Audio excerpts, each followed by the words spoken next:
आज Doubtnut app download करें। Doubtnut पर अपने सभी गणित, रसायन विज्ञान, भौतिक विज्ञान और जीव विज्ञान के डाउट्स का करो सफाया। बस प्रश्न की फोटो खींचो, एक ही प्रश्न को क्रॉप करो और तुरंत वीडियो सोल्यूशन पाओ। अभी डाउनलोड करें। हेलो फ्रेंड्स, हमारा क्वेश्चन है हाइड्रोजन स्पेक्ट्रम की बाह्य श्रेणी में पहली 4 स्पेक्ट्रमी रेखाओं के तरंगदैर्घ्य निकालें। ओके, सबसे पहले हम समझ लेते हैं कि हमारा जो है बाह्य श्रेणी क्या होती है। एक्चुअली क्या होता है, हाइड्रोजन परमाणु में हमारे जो है इलेक्ट्रॉन के अलग अलग ऊर्जा स्तर होते हैं इस तरीके से। तो ये हमारा यहाँ पे ये क्या होता है, हमारा ये ग्राउंड स्टेट होता है। ओके, ये n=1 होता है। फिर इसके बाद हमारी ये क्या होती है, उत्तेजित अवस्था होती है। n=2 हमारी प्रथम उत्तेजित अवस्था होती है। n=3 हमारी द्वितीय उत्तेजित अवस्था होती है। n=4 हमारी तृतीय उत्तेजित अवस्था होती है। और n=5 हमारी जो है चौथी उत्तेजित अवस्था होती है। और n=6 हमारी जो है पांचवी उत्तेजित अवस्था होती है। तो इस तरीके से ये हमारे क्या होते हैं, इस तरीके से हमारा कहाँ तक ये जाता है, ये हमारा इस तरीके से इनफाइनाइट तक जाता है। ओके, तो हमारा ये क्या होता है, हमारा इस तरीके से जो है ये इनफाइनाइट तक हम इसको मानते हैं। ओके, ये हमारा इनफाइनाइट है। ओके, इस तरीके से हमारी क्या होती है कि हमारे ऊर्जा स्तर होते हैं हाइड्रोजन परमाणु में जो इलेक्ट्रॉन्स होते हैं, ये इस तरीके से ऊर्जा स्तर होते हैं। ये अलग अलग ऊर्जा स्तर से जो निम्नतम ऊर्जा स्तर में आते रहते हैं। तो जो हमारी बाह्य श्रेणी होती है, बाह्य श्रेणी में क्या होता है कि हमारी जो किसी भी उच्च ऊर्जा स्तर से जो हाइड्रोजन परमाणु के इलेक्ट्रॉन होते हैं वो n=2 में आते रहते हैं। मीन्स अगर हम बात करें तो n=6 से हमारे इलेक्ट्रॉन कहाँ आ सकते हैं, यहाँ पे कुछ ऊर्जा उत्सर्जित करके जो है n=2 में आ सकते हैं। ओके, ये क्या होता है, हमारे जो ऊर्जा उत्सर्जित करते हैं n=6 और n=2 की जो ऊर्जा होती है उनके ऊर्जा के अंतर के बराबर ही जो है वो जो है ऊर्जा को उत्सर्जित करके फिर क्या होता है कि इलेक्ट्रॉन की जो है n=2 ऊर्जा n=2 अवस्था की जो है ऊर्जा आ जाती है। तो फिर वो n=2 में आ जाता है। तो इसी तरीके से n=6 से n=2 में आ सकता है। n=5 से जो है n=2 में आ सकता है। n=4 से n=2 में आ सकता है। और n=3 से जो है n=2 में आ सकता है। तो इस तरीके से जो हमारी बाह्य श्रेणी होती है, बाह्य श्रेणी में क्या होता है कि हमारा किसी भी उच्च ऊर्जा स्तर से n=2 में ही आते हैं, n=1 में नहीं आती है। बाह्य श्रेणी में क्या होता है, n=2 जो हमारी जिस ऊर्जा अवस्था में आते हैं वो n=2 ही होती है और किसी ऊर्जा अवस्था में नहीं आ सकते। किसी भी उच्च ऊर्जा स्तर से n=2 में आते रहते हैं। यही हमारी क्या होती है, बाह्य श्रेणी। और हमें क्या करना, बाह्य श्रेणी की पहली 4 स्पेक्ट्रमी रेखाएं लिखनी है। तो हमारा n=3 से n=2 ये क्या हो जाएगी, हमारी ये पहली स्पेक्ट्रमी रेखाएं हो जाएगी। n=4 से n=2 में ये हमारी दूसरी स्पेक्ट्रमी रेखाएं हो जाएगी। n=5 से n=2 में हमारी ये तीसरी स्पेक्ट्रमी रेखाएं हो जाएगी रेखा हो जाएगी। n=6 से n=2 ये हमारी क्या हो जाएगी, चौथी स्पेक्ट्रमी रेखा हो जाएगी। तो इन्हीं चारों के जो हमें क्या निकालना है, जो फोटॉन उत्सर्जित करते हैं उसकी हमें तरंगदैर्घ्य कैलकुलेट करनी है। ओके, तो इसका हमारा जो एक फार्मूला होता है, हमारा फार्मूला क्या होता है हाइड्रोजन परमाणु के लिए, हमारा क्या होता है फार्मूला यहाँ पे 1/λ, जो तरंगदैर्घ्य का फार्मूला होता है 1/λ = r 1/n final square minus 1/n initial का स्क्वायर। ये क्या होता है, ये हमारा फार्मूला होता है। इसी फार्मूले का यूटिलाइज करके हम क्या करेंगे, चारों स्पेक्ट्रमी रेखाओं के यहाँ से तरंगदैर्घ्य को कैलकुलेट करेंगे।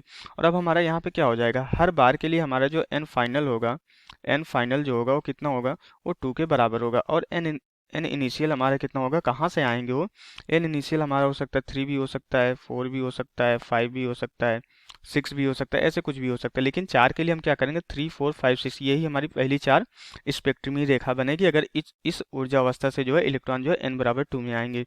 ओके, तो हम क्या करेंगे 1/1 करके यहाँ पे इसी फॉर्मूले में क्या करेंगे, एक बार 3 और 2 का जो है पेयर बना के जो है तरंगदैर्घ्य निकालेंगे। जब 3 से 2 में आ रही है, फिर 4 से जब 2 में आ रही है तब निकालेंगे, 5 से 2 में आ रही है तब तरंगदैर्घ्य निकालेंगे, और 6 से 2 में आ रही है तब तरंगदैर्घ्य निकालेंगे।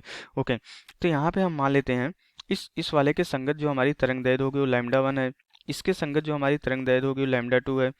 तीसरी स्पेक्ट्रम रेखा के संगत हमारी तरंगदैर्घ्य जो होगी λ3 मान लेते हैं। चौथी स्पेक्ट्रम रेखा के संगत हमारी जो तरंगदैर्घ्य होगी λ4 मान लेते हैं।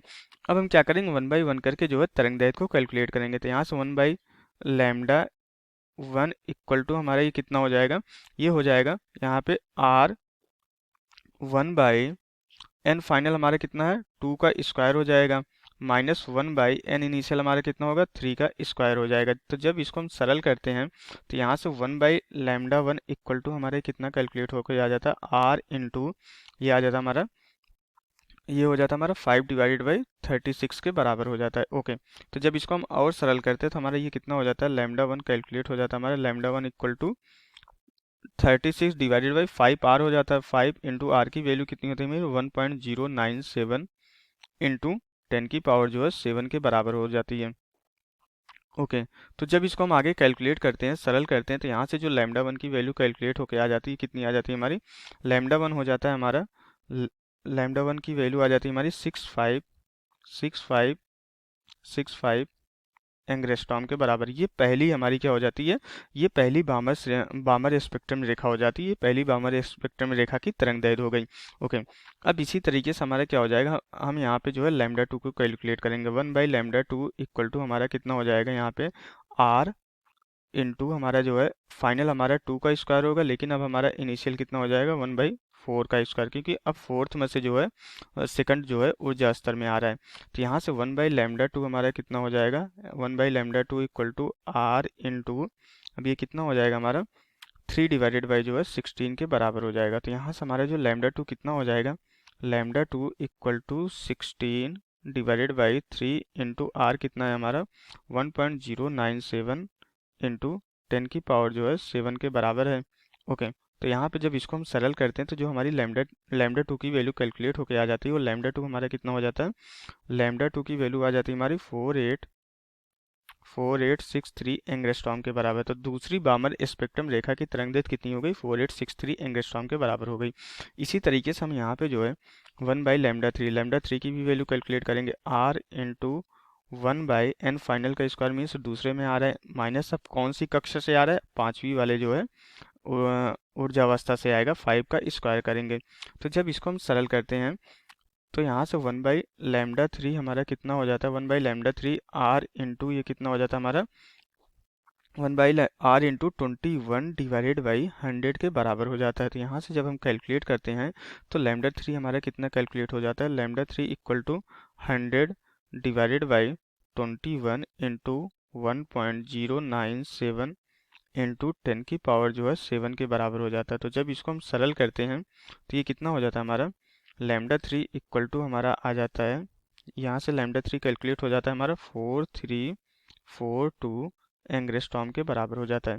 ओके अब इसी तरीके से हम यहाँ पे जो है चौथी बामर स्पेक्ट्रम रेखा की तरंगदैर्घ्य कैलकुलेट करेंगे। तो 1/λ4 इक्वल टू हमारा कितना हो जाएगा, आर इंटू 1/2 का स्क्वायर, चौथे के लिए हमारा कौन सी ऊर्जा स्तर से आएगा, 6 से आएगा, तो 6 का स्क्वायर करेंगे। ओके तो यहाँ से हमारा जो है λ4 कितना कैलकुलेट हो जाता है, λ4 equal to R into 8 divided by 36 के बराबर आ जाता है। तो जब इसको हम सरल करते हैं तो यहाँ से λ4 हमारा कितना कैलकुलेट होके आ जाता है, λ4 equal to 36 divided by 8 into 1.097। R हमारा क्या होता है, आर हमारा रीडबर्ग नियतांक होता है, इसकी वैल्यू हमारी क्या होती है, फिक्स होती है। ओके तो यहाँ से हमारा जो है λ4 इक्वल टू हमारा कितना हो जाएगा, λ4 इक्वल टू आ जाएगा हमारा 4103 एंग्स्ट्रॉम के बराबर आ जाएगा। तो इस तरीके से हमने बामर श्रेणी की जो है चारों स्पेक्ट्रम रेखा की हमने तरंगदैर्घ्य कैलकुलेट कर ली। तो हमारा जो है अब हमारा आंसर कितना हो जाता है, हमारा जो है पहली जो है स्पेक्ट्रम रेखा की तरंगदैर्घ्य हमारी 6565 एंग्स्ट्रॉम के बराबर हो जाती है। तो ये हमारी क्या हो गई, ये हमारी पहली जो है बामर रेखा की जो है पहली बामर स्पेक्ट्रम रेखा की हमारी तरंगदैर्घ्य हो गई। इसी तरीके से हमारे ये क्या हो जाता है, λ2 4863 एंगस्ट्रॉम, ये दूसरी बामर स्पेक्ट्रम रेखा की जो है हमारी क्या हो जाती है, तरंगदैर्घ्य हो जाती है। ओके तो अब इसी तरीके से हमारा क्या होता है, λ3 इक्वल टू 4342 एंगस्ट्रॉम हो गया। तो ये हमारी क्या हो गई है, ये हमारी जो है तीसरी जो है बामर स्पेक्ट्रम रेखा की तरंगदैर्घ्य हो गई। और हमारा ये जो है जो λ4 हमने कैलकुलेट किया, ये हमारी चौथी बामर स्पेक्ट्रम रेखा की तरंगदैर्घ्य हो गई, जो कि कितनी है 4103 एंगस्ट्रॉम के बराबर है। तो यहाँ से हमारा जो है क्वेश्चन कंप्लीट हो जाता है। Okay thank you. कक्षा 6 से 12वीं से लेकर नीट, IIT, JEE वो एडवांस के लेवल तक 1 करोड़ से ज्यादा छात्रों का भरोसा। आज ही डाउनलोड करें डाउटनेट ऐप या व्हाट्सएप करें अपने सारे डाउट्स 8400 400 400 पर।